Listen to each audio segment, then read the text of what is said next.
Episode 9 was a nice continuation of the main story, as we're starting to now get into the aftermath of the main war. As we start off with Bakugo, Deku, and All Might's kind of full recovery process in the hospital. It goes into Deku and All Might's room, where we get more of a full breakdown of the amount of injuries that the two of them had, and Deku kind of explaining how he had to give up one for all to be able to defeat Shigaraki. And of course, because of how stubborn he is, we had Bakugo going in to check in on the two of them, and overhears this news basically at the same time as Deku saying it. So of course this is going to be hard news for him to hear, and we get a really big emotional response from him, just not the typical one that we normally get. For once, it's actually Bakugo who's the one that's crying, and I really like the crazy over-exaggeration that they have with Deku in this moment.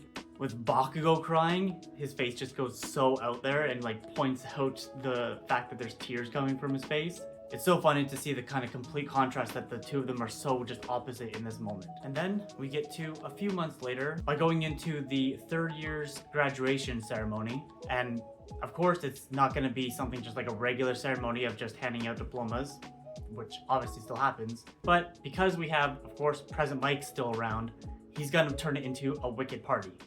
And then after Mirio gives a nice, not only just high school grad speech, but a kind of life reassurance type of speech as well, he ends the ceremony in a very big, bold, interesting way, which then brings us into the new school year with everyone together into class 2A. And then we get to the most interesting and realistically the most emotional part of the episode, when Endeavor and the rest of the Todoroki family go to visit Dabi in his kind of recovery chamber in like the cell that he's being kept at.